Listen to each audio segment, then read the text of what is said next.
participants are in listen-only mode. Hello everyone, this is Ryan Thurman here with Contact Center Compliance, and today I've got Andrew Cove with Cove & Associates to talk about how to survive when the regulators come knocking on your door, some real-life examples from a former federal prosecutor in the economic division at the Florida AG's office, sorry, not federal prosecutor. So Andrew, State prosecutor. State prosecutor. And so Andy's got some real insight from coming from working in the former enforcement agency to representing some of the larger cases involving FTC and FCC enforcement, state enforcement. I first met Andy quite a while back at a compliance seminar, and we share a lot of clients in common from time to time. And so we thought we'd put together some really, I think, insightful information on what actually happens when you get investigated, what kind of defenses you can use, and what to expect, and what you should really be doing to kind of stay out of that boat. And so we're going to spend about an hour today talking about some of these things that Andy has experienced, and he's got a really interesting slide deck, so I think you guys are really going to get a lot out of this presentation. Just a couple quick housekeeping things. We do have the slides available. There's not a whole lot of detail on the slides, but if you'd like them, we can get you a copy after the presentation, as well as the actual webinar itself. The audio is being recorded, so we'll have that available. We have a little channel on YouTube that I can get you guys the link to, so we'll deal with that later. But for now, I'm going to hand it over to Andy, and we're going to jump into some of the presentation points just because we've got a limited time and there's a lot of great material. So Andy, thanks for joining us today. Thank you, Ryan. Thank you. And I want to say good afternoon to everyone. Today, give me the next slide, too. Today we're going to primarily talk about how to manage conflict. At most of these seminars and webinars that we all attend, we hear a lot lately about how to comply with the TSR and how to comply with the other laws and rules that apply to telemarketers, and rightly so, of course. But today we're going to talk about an entirely different side of things, which is what happens when things have already gone wrong, how do investigations and lawsuits typically unfold, and how to best handle that challenge. So at the end of this hour, I'm hoping to at least first simply educate everyone a little bit about the litigation side of our system and what to expect, and two, suggest some possible preparatory steps, aside from compliance itself, which of course is the very first preparatory step that we should all be taking. Before I go on, let me make the obligatory lawyer's caveat. I'm keeping this presentation very simple on purpose and very general on purpose. I'm hesitant, of course, at least in this setting, to give any specific legal advice about your situation. Obviously, every company and every situation has very, very specific facts and circumstances. So if you have legal questions, direct them to your own attorneys if you have them, or find a good attorney to fully advise you. Okay? So let's move on to the next slide. Ryan, please. We got the... So the first thing we're going to talk about is the environment out there. Who are the enforcement agencies that are our typical adversaries? And I use that term respectfully, but they are our adversaries in this context. First and foremost, there's the Federal Trade Commission, which is the main federal agency responsible for oversight of telemarketers and telemarketing fraud. And of course, they're also, these days, responsible for oversight of the various rules within the TSR and so forth. They are the primary agency that lawyers like myself have to deal with in defending telemarketers. Secondly, we've got state attorney general's offices, and they're analogous to the Federal Trade Commission. In other words, they're just a smaller version of that same agency. In fact, the laws that they administer are usually modeled directly on the FTC Act, the main FTC Act.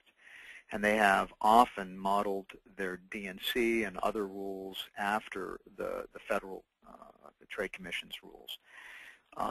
Another interesting point is that the State Attorney General's offices, just like people, they have sort of personalities, and some of them are tougher, some of them are more difficult, some of them are less tough and less difficult. Some of them even have sort of areas of expertise or areas that they emphasize. These personalities don't always comport with their size, or like the Californias and the New Yorks are not always tougher than the Wisconsins and the Indianas, and sometimes it's the opposite. So they all have sort of a personality that apply, and that too is sort of an area in which experienced compliance officers and experienced lawyers who deal with these people can give you a little bit of an edge, because they know who's who and who the tougher states are and who the tougher agencies are. So first we've got the Federal Trade Commission. Second, we've got the State Attorney General's offices. Third, we've got the Department of Justice, and that's the U.S. Attorney's Office, also known as the U.S. Attorney's Office. Sometimes on civil cases they join with the FTC in telemarketing-related prosecutions, usually the more serious telemarketing-related prosecutions for fraud.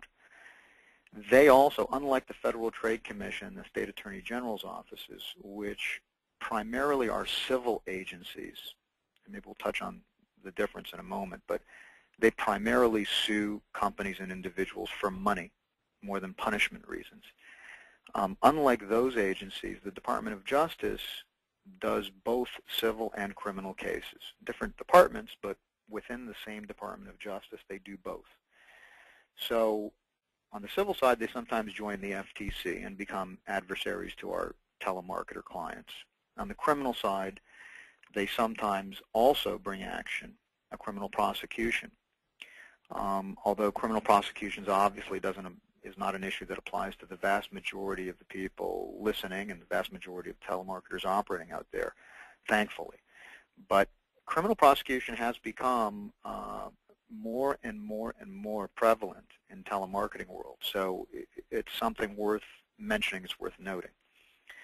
And then finally, D, the final point on this slide, is other agencies, sort of the miscellaneous category. We've got local, state, county, and city consumer protection agencies, which differ from state to state and county to county and so forth. We've got local law enforcement, just police departments, which sometimes pop into the scene for one reason or another. We've got Better Business Bureaus, which are not technically governmental agencies. They're really a private business or a private franchise. They do become adversaries on occasion as well. What I didn't add to this slide, which I should mention as well, is lately individual consumers, and I shouldn't even say lately, it's something that's existed for a long time. Individual consumers out there sometimes bring action against telemarketers, whether formal or informal. They often start, of course, informally with a letter or demand letter. But individual consumers, they're sort of an underground out there. These cases are not usually fraud cases, but they're still problematic. There's a little underground out there that sort of makes it a little business to go after telemarketers for usually the less serious types of violations, things, lead generation issues such as DNC, robodialing. In the old days, they used to sue and make demands related to fax blasting. But nowadays, it's mostly DNC and robodialing, and they're small nuisance-type cases, but they're still problematic, and partly for that very reason. There's sort of a paradox there. They're small, and $10,000 claims, let's say, but some of these people are very knowledgeable. They create a lot of, they make a lot of noise on the internet. They'll sue a marketer from sometimes across the country.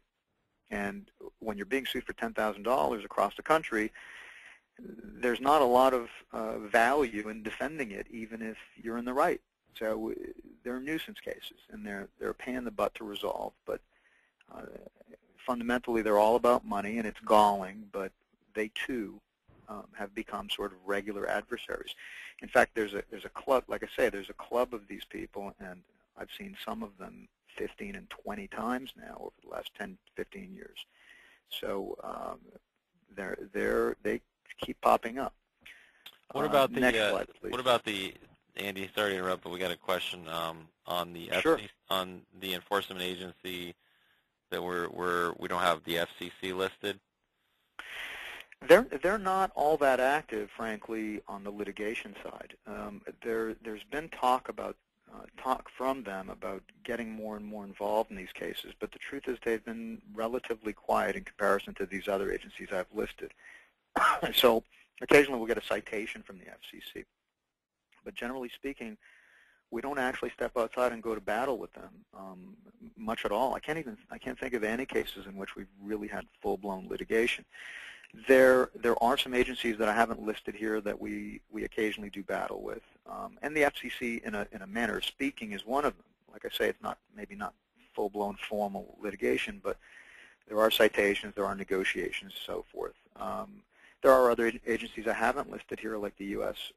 Postal Service. They have a postal inspector that's very active when it comes to mail fraud issues. But what I've listed here are sort of the main adversaries we deal with on a day-to-day basis, at least in my office. But that is a good question. There are others. This is not a comprehensive list, but it's meant to touch on most of our typical cases. Yeah, just to clarify for somebody else that had a question, I mean, we're really trying to gear this presentation, or it's geared towards telemarketing, outbound calling related issues. Some of this I may cross over to collections a little bit into some other calling areas, but it's primarily for folks that are dealing with the sale of goods or services over the phone, just to give people some context so they don't think they're waiting for something at the big bang at the end. But I think we're ready to move on to the next slide. Yeah, the presentation is necessarily a little bit general, but we do deal with very specific little sub-industries within telemarketing world. So we have sellers of travel and sellers of business opportunities, and the miscellaneous group of telemarketers that sell credit cards and debt consolidation and all kinds of things. So if you have specific questions, I'll be happy to entertain them. Not necessarily here in public, but if anybody has any questions, they're free to give me a call. I'll be happy to try to answer them in a private setting. We will have some time at the end too for questions, so feel free to put those into the GoToMeeting toolbar. There's like a text entry, and we'll be able to highlight things as we go along that maybe need a little more clarification, but ultimately we'll try to leave the rest of the questions till the end. We should have some time. Okay. So the next slide, how and why investigations are triggered. And we're not talking about topical or anything else. We're just talking about, well, what makes an agency pick on a particular company or focus on a particular company. In my experience, it's usually one of these three things. The last one is topics of particular interest, but the first is a large number of complaints just generally, and that applies even if they're relatively innocent, innocuous complaints. Numbers do matter. If your customer service department is doing a poor job, and for whatever reason people are filing complaints and making calls to these agencies, there is a certain critical mass that is sometimes reached. So a lot of cases are triggered by nothing more than numbers, especially if it's a low price point kind of a product and high volume kind of product. The second is sort of the converse, not necessarily large numbers, but really ugly complaints, really nasty sounding complaints, whether fraud or otherwise. And one of the considerations on the part of these agencies, rightly so, I guess, is who the complainants are. If there's a lot of elderly people complaining, then that'll get their attention. And then finally, there are topical issues. There are, in other words, certain things are hot at any particular time. I've been doing this about 25 years on the defense side after I was a prosecutor, and over the years there have been constant changes in what's hot and what's not, and it changes every year or two. There's travel, there's metals, there's foreign exchange options, all kinds of things become hot at any particular time, only to go down in flames eventually because of market forces or other issues. So for the moment, I put in my examples for the moment. I've had a lot of timeshare resale companies, the companies that are trying to market timeshares. I've had a lot of debt reduction companies. I've had a lot of cases involving robocalls lately. And these issues, and I'm probably not thinking of a few others, these are hot topics for the moment. And that too, if a particular state agency or federal agency is sort of on the lookout for debt reduction companies, they'll pull that out of their list and give it particular attention naturally. So, so that's how and why investigations are triggered. Next slide, please, Ryan. Then we've got classes of violations. This is sort of my hierarchy, if you want to call it that, a hierarchy of trouble from worst to not so bad. Fraud-related claims, of course, are the very worst types of claims. Essentially, fraud implies that there were misrepresentations made. So non-delivery, non-fulfillment, failure to refund, charging without authorization, all those things imply a lie of some sort, a misrepresentation of some sort. And of course, that's far worse. It's common sense to probably anybody that's much more serious than simply, robocalling. When you may have a perfectly legitimate product and service, but you're robocalling, your lead generation is in some way flawed. According to the law, fraud-related claims are much more serious. And fraud cases have a very broad reach. For that very reason, they're more serious claims. So significant assistance to someone committing fraud, like a processor or a broker, will sometimes be attacked by the authorities as well, because they are giving significant assistance to someone who is a wrongdoer, a Madoff, let's say. And if you're a vendor to somebody like Mr. Madoff, and you know or should know, because the signs are very obvious, that you're assisting someone who's committing fraud, it's not considered acceptable in the legal world to just kind of look the other way. And so those people can be prosecuted directly, both criminally and civilly. So that's my first class of violation. It's the worst case in the hierarchy of trouble. Secondly, we've got lead generation issues, which are less serious than fraud cases, of course, but very, very commonplace these days. We're seeing a lot of DNC-related cases and voice broadcast, robo-dialing cases. We had a case last year, a couple of years ago, where a dialer company paid $1 million to settle a pure DNC case. It's a lot of money, and it wasn't such a big company either. And then the third category is licensing violations. Here in Florida and many other states, they have telemarketing registration requirements, telemarketing licensing requirements, and that's kind of become a hot topic in certain states, including Florida, for example, my home state. This morning, I was on the phone for a couple of hours dealing with a licensing agency that popped in on a new client. They weren't my client until today, but they popped in on somebody, and they're fining them $51,000, and that's the settlement. It was $198,000, purely for not having licenses in place.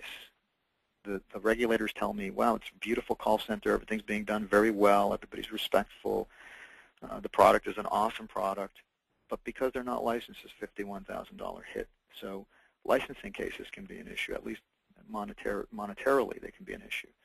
So that's my hierarchy of violations, or hierarchy of trouble. Next slide, please.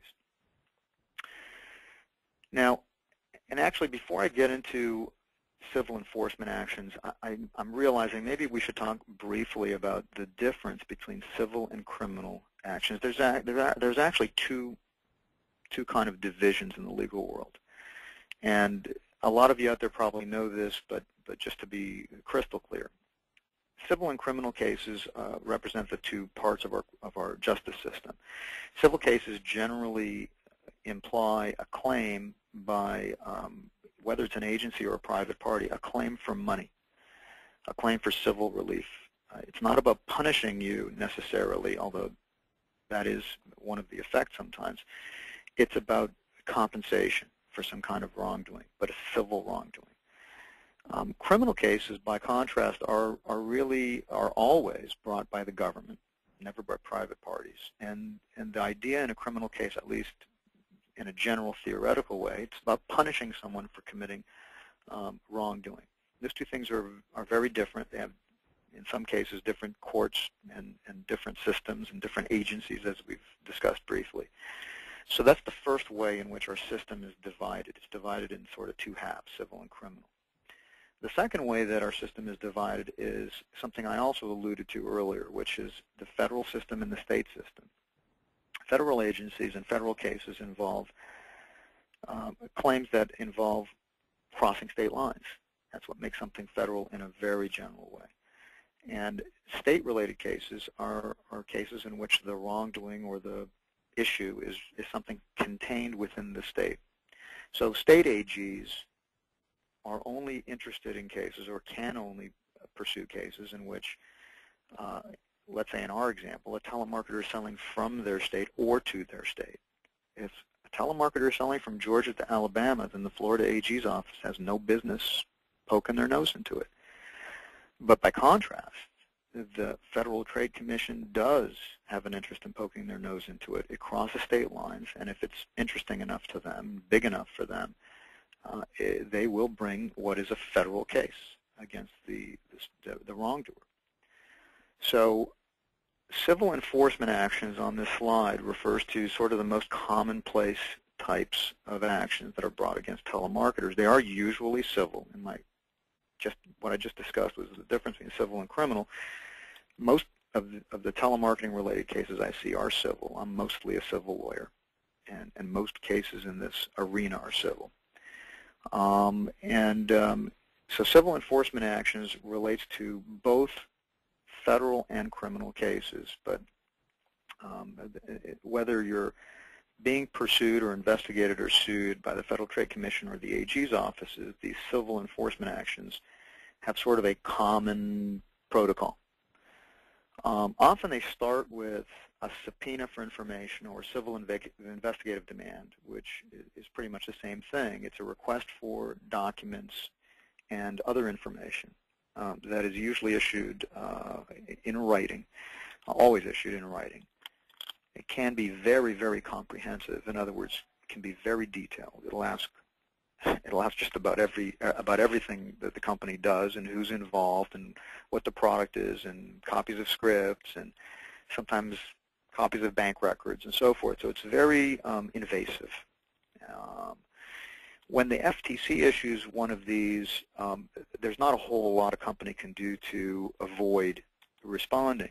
When an AG issues one of these, especially if it's a foreign AG, let's say an Indiana AG issues a subpoena to a Florida company or a CID to a Florida company, there are some jurisdictional issues. There is again, I don't want to give legal advice, but there's certainly a question there about whether Indiana's AG has any power to issue a subpoena to a foreign state entity.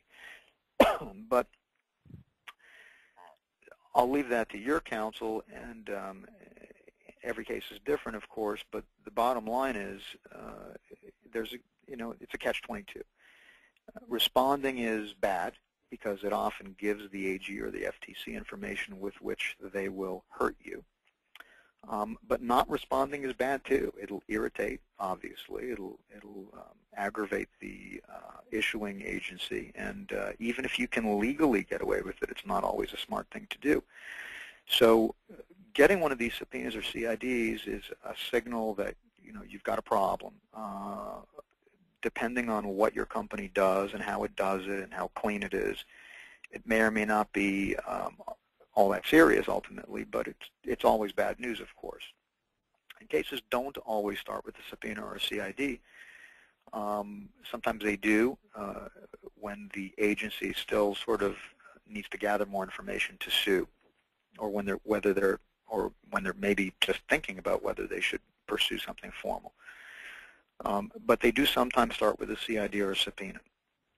Then if they do file a formal action, the FTC routinely, and AG's offices perhaps a little less routinely, when they file the lawsuit, they'll file a complaint, which is a normal lawsuit, but they will also often file requesting an injunction, an ex parte temporary restraining order, which is essentially an injunction is just a court order requiring you to do something or preventing you from doing something.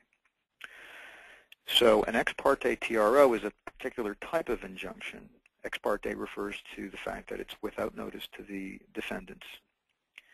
And TRO is a term of art that really, in a way, can be explained by saying it's a very short-term injunction. In federal court, TROs are usually good for 15 days, up to 15 days. Ex parte TROs are given without notice to the other side. So essentially, the FTC, let's say, in my example, will file a lawsuit asking for restitution and so forth in a more or less normal way, but at the same time they'll file a request, a petition for an ex parte TRO. And they'll do it without giving the other side notice, without having served the defendants at all.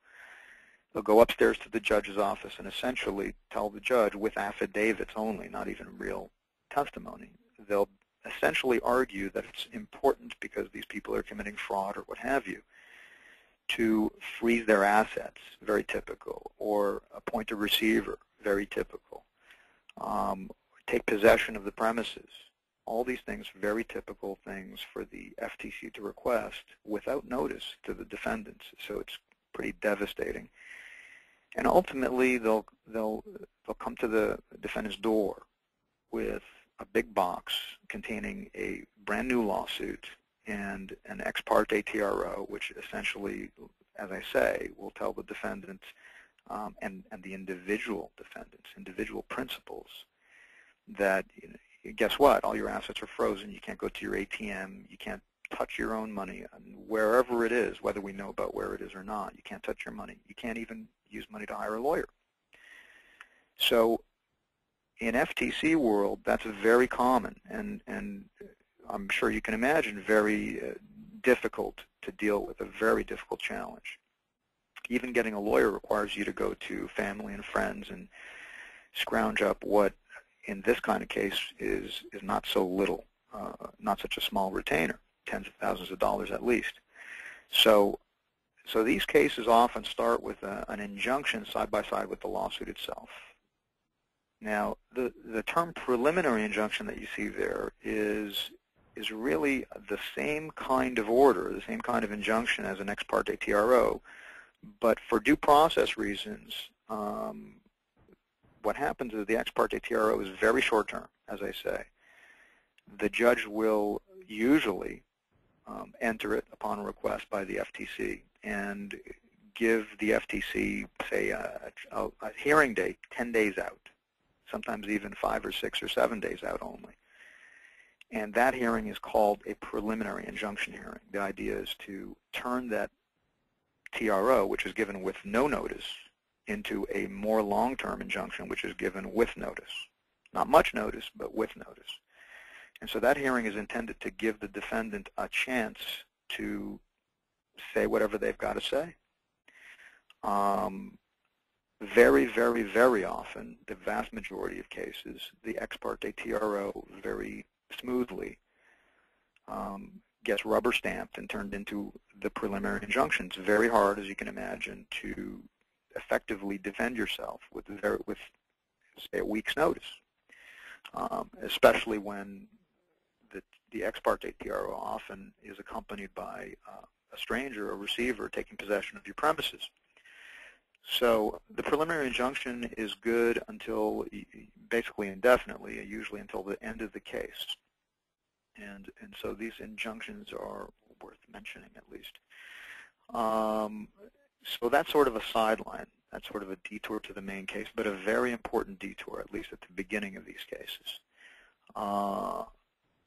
C refers to basic civil procedure. How does the case itself, the case in chief, the main case, aside from the injunction, proceed?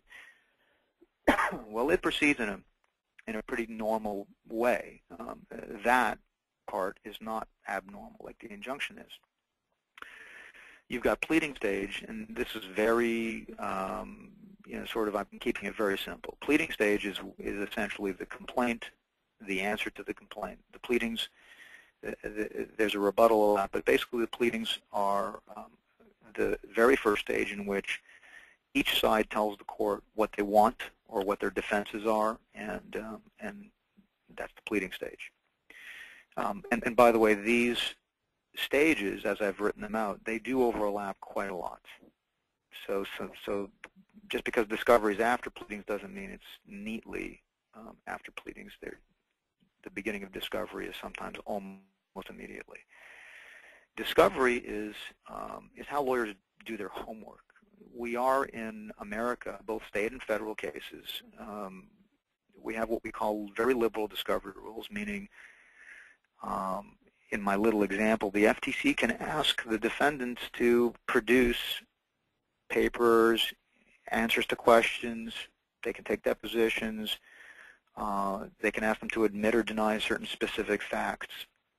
Discovery refers to getting information from the other side or from third parties. And the defendants have those very same rights.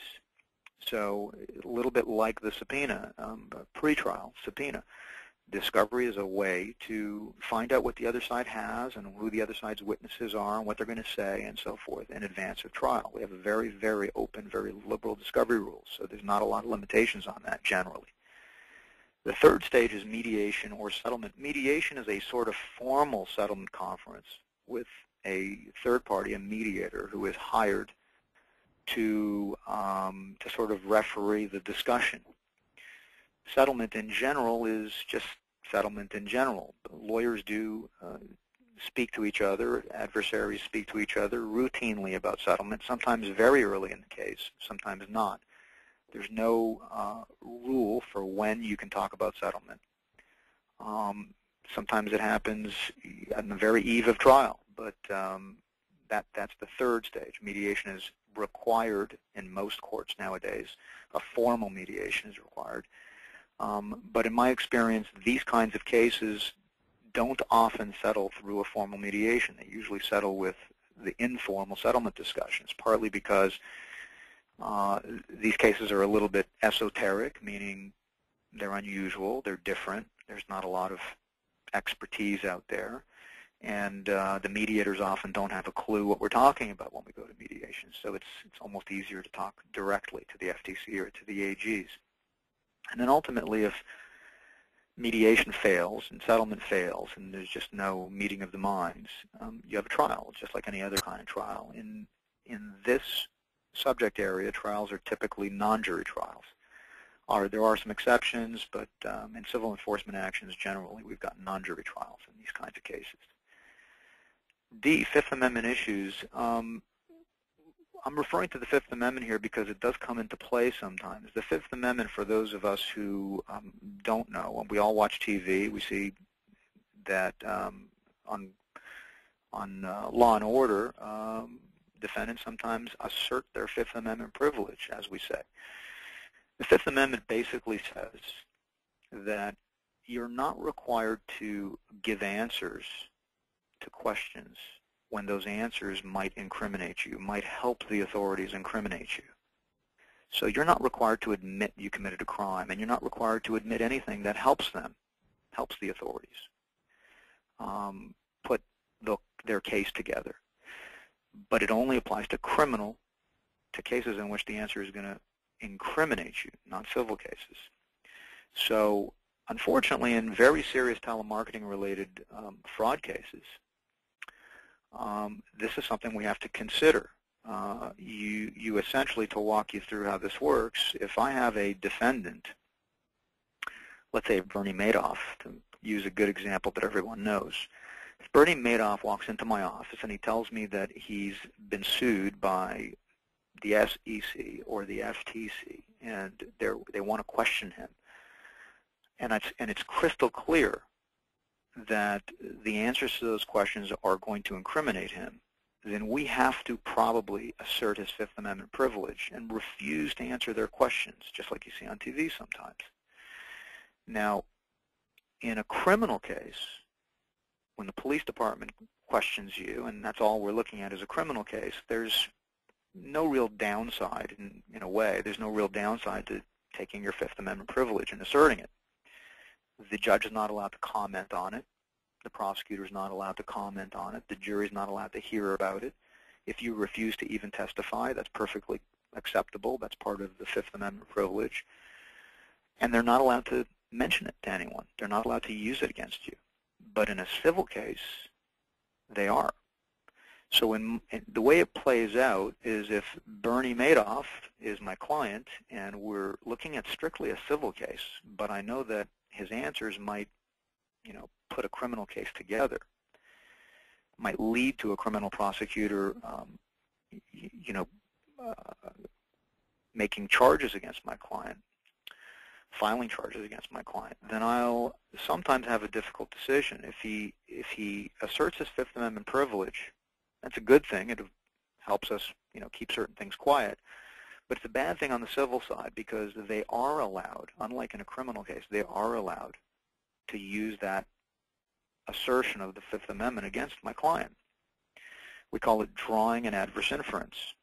So the judge is allowed, essentially, he's allowed to assume that the answers to the questions, the answers to, let's say, the complaint itself, or the answers to interrogatories, written questions in discovery, or the answers to deposition questions that are all, when there's a refusal to answer those things under the Fifth Amendment, he's allowed to draw an adverse inference. He's allowed to use it against my client. He's allowed, essentially, to say to himself and out loud that he's allowed to assume that the answers would have been harmful to my client. So taking the Fifth Amendment is not something you do with impunity. You really have to think it through. It's like a big chess game. Sometimes it's the right thing to do. It's especially the right thing to do if you expect, if you know that your client's done something really awful and it's obvious that he may be charged criminally later on. And especially, it really comes in handy when you know that the crime itself cannot be proven without your own client admitting it. Sometimes crimes are not easy to prove. So the Fifth Amendment is an issue that comes up in telemarketing fraud cases, the bigger ones, routinely. Won't apply to most of you out there, and won't apply to robocalling cases or DNC cases, but it applies to the sort of the sexiest, biggest, ugliest cases that we get. E-resolution is a whole topic in and of itself. In civil enforcement actions, whether with the FTC or the AG's offices, they have sort of a protocol. They're predictable. They like to do things in a formulaic way. And so the way these cases are usually resolved, if they're resolved at all, and they usually are, the way they're resolved typically requires you to agree to a consent order in which contains a few things that I've listed here. There's typically one, a permanent injunction, a permanent agreement that you won't do the bad stuff that you were doing as far as they're concerned. So if you were selling debt reduction services and they think you were doing it in a way that was inappropriate, you'll agree, commonly, you'll agree to a permanent ban on being involved in debt reduction services. Sometimes they think you're such a dangerous marketer that they'll ask for a ban from telemarketing, period. They don't want you to be a telemarketer for any product or service. So there's usually, one, a permanent injunction of some sort. Two, there's the money issue. And the money issue is dealt with in a very unusual way as well. In these cases, the FTC and the AG, for that matter, they're analogs. They're almost exact copies of each other for the most part. In general, they're suing a client, a telemarketer, who's committed wrongdoing. They're usually suing them for every penny that they ever took in from day one. Top line gross receipts. So if the company took in $10 million, and it doesn't matter And naturally, that 10 million bucks does not represent profit in any way, shape, or form. But that is what they technically can and do sue you for. And they sue the individual principals. I haven't touched on that at all, really, but in FTC cases and AG cases, and for that matter, almost all these less serious cases involving voice broadcast or DNC or what have you, any kind of consumer protection case, you don't have the usual normal protection of your corporate veil, what lawyers call a corporate veil. You're sued personally. In addition to your company being sued, it's normal in my world to have my clients sued personally for everything they've got sometimes. So in an FTC case, in a typical FTC case, they're suing my client who did maybe 10 million bucks in business. They're suing her for 10 million bucks, and they're suing, Bob Jones, the principal, for the same 10 million bucks personally. If everything he now has is, let's say, $1 million in assets, then it's very common to settle the case for, let's say, I'm picking numbers out of my head, it's very common to settle the case for the majority of what he's got left, let's say $800,000.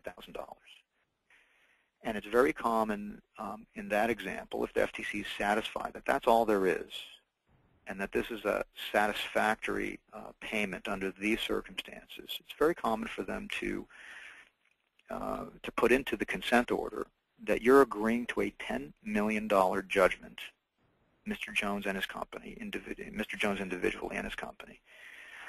But the other $9,200,000 is suspended, which means it's just kind of put aside. It's unofficial. It won't be collected. Why do they bother putting that in there? Because it's suspended but can be unsuspended under certain circumstances.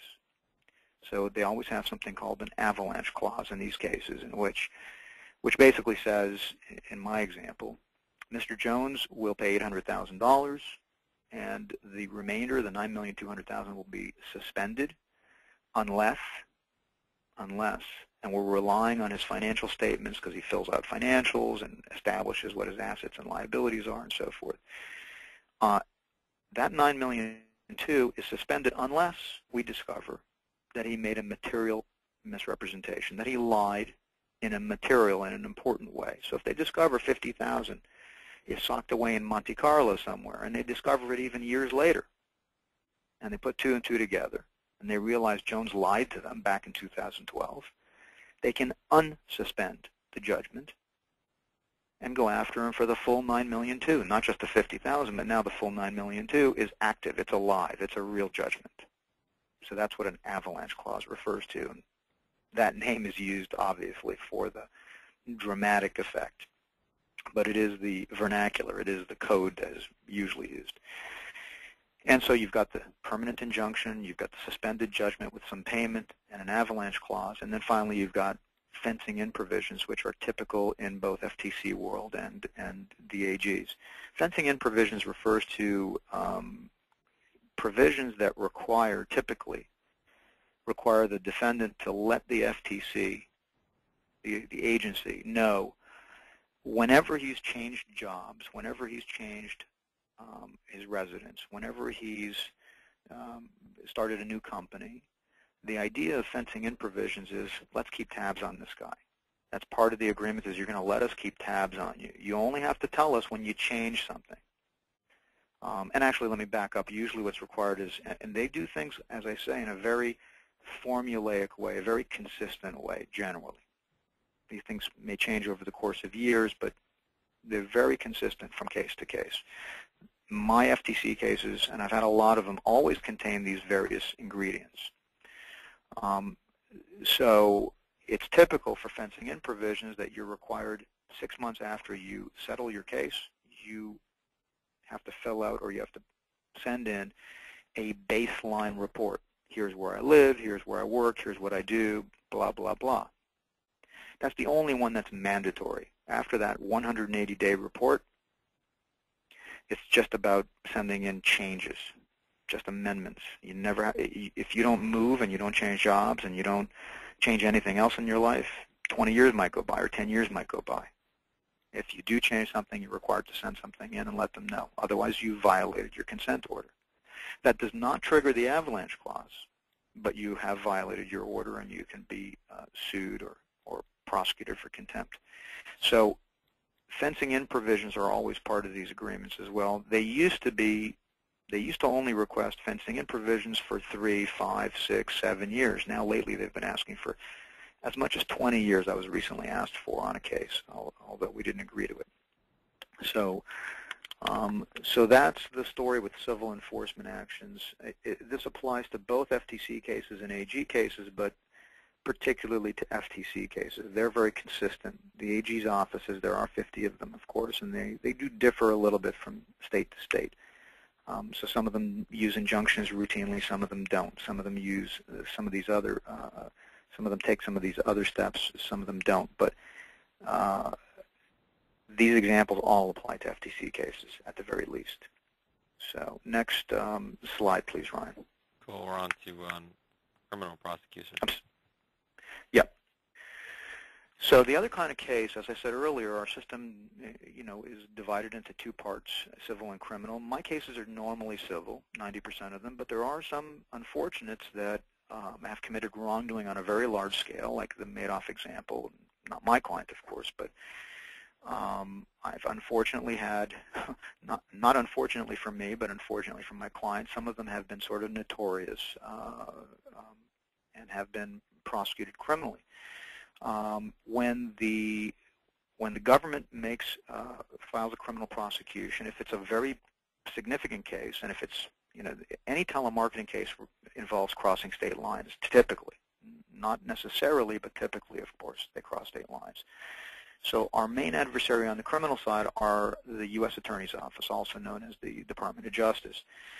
So these are federal cases. Federal criminal cases are very, very serious. Unfortunately, they have extremely long sentences for things like telemarketing fraud. White-collar crime is not punished lightly like it used to be when I was a young man.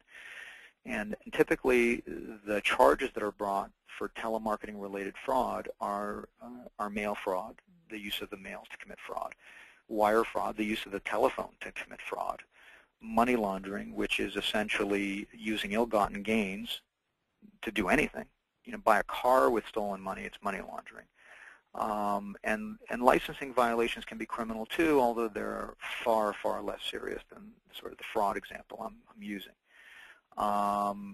As I say, the penalties are significant, and for telemarketing fraud, that's partly because on the federal side, both the number of victims, which is large in telemarketing typically, and the dollar amount involved, which is large in telemarketing typically, those two things are big, important factors in the advisory sentencing guidelines. So I've had clients and former clients and acquaintances sentenced to unbelievably long sentences. I had a client years ago, Kyle Komodo, who got 350 months for a purely business-related, purely telemarketing-related fraud case. That's 28 years. You do 85% of your time, come what may. That's the best-case scenario once you're sentenced. You can't get better unless the sentence is actually reduced at some point. But he's got a sentence of 28 years. He's going to do 24, and I've had many examples, many other examples of 20-plus year sentences. Not so many, not that I've represented them on their criminal cases, but people I know. And a recent former client who was selling timeshare resale just got sentenced to 15.5 years. Those numbers are not uncommon. You'd be better off being a gangbanger and shooting up a 7-Eleven than committing large-scale telemarketing fraud when it comes to sentencing. So the criminal prosecutions are a very small minority of what I see out there, but they're becoming, unfortunately, more and more and more common. State cases, too. I've got clients here in Florida, and I represent clients all over the country, but, of course, people come to me right here in Florida sometimes. I've had some criminally prosecuted for relatively minor things, but they're still criminal cases, not having a license. I've got 2 of them recently this last couple of weeks, and they're third-degree felonies, and they're going to be resolved relatively smoothly and without any jail time, but it's a tool that the authorities are using more and more. Criminal prosecution for these kinds of things used to be sort of unpopular with prosecutors, but now they're becoming more and more so. So that's about it. Let me talk briefly before I close about next steps or prevention steps for just a moment before I call it a day. As I said at the beginning, everybody's situation is different, and a lot of my recommendations would be dependent on your specific facts and circumstances. But there are a couple of general rules that are kind of obvious. Document your good faith. Many of the applicable laws and rules, especially the lead generation, the DNC, robocall type provisions that most of you do have to be concerned about, some of you. Many of those sort of less serious issues that can still turn into a lot of money when you're prosecuted. Many of them have safe harbor exceptions which apply, and that means that if you're obviously trying to comply and you have a company policy in place and it comports with the TSR, and you're sort of doing everything correctly in general, and maybe you had a little oops, that good faith, that safe harbor exception it'll allow it to be considered. It'll allow your good faith to be considered, your policy to be considered. So document your compliance efforts, train your sales reps well, get help with scrubbing, have solid and crystal clear contracts in place whenever possible, discipline and fire non-compliant reps and vendors, have excellent customer service. That's a big one. A lot of these cases really arise from just bad management and bad customer service, because a good CS department will tamp down a lot of unsatisfied customers very quickly if they do it well and do it right. Have competent in-house compliance personnel. Larger companies now usually have a compliance department, and it's just essential these days. And of course, make sure you have good attorneys to review your protocol and to handle all legal issues when they do arise. And there's a small group of us that does what I do. Some of us, like my office, do both compliance work and litigation. We're about 50-50, and then some people out there do just compliance or just litigation. But there are a few very good, very sharp lawyers doing this kind of work now, and it's important to have somebody at least that you can pick up the phone and call when you do have a problem. So I'll leave it at that, and thank you all for giving me the opportunity to speak with you. Thanks, Andy. That was some great information. I really appreciate you joining us. There was just a couple of quick questions that were, I think, worthwhile mentioning.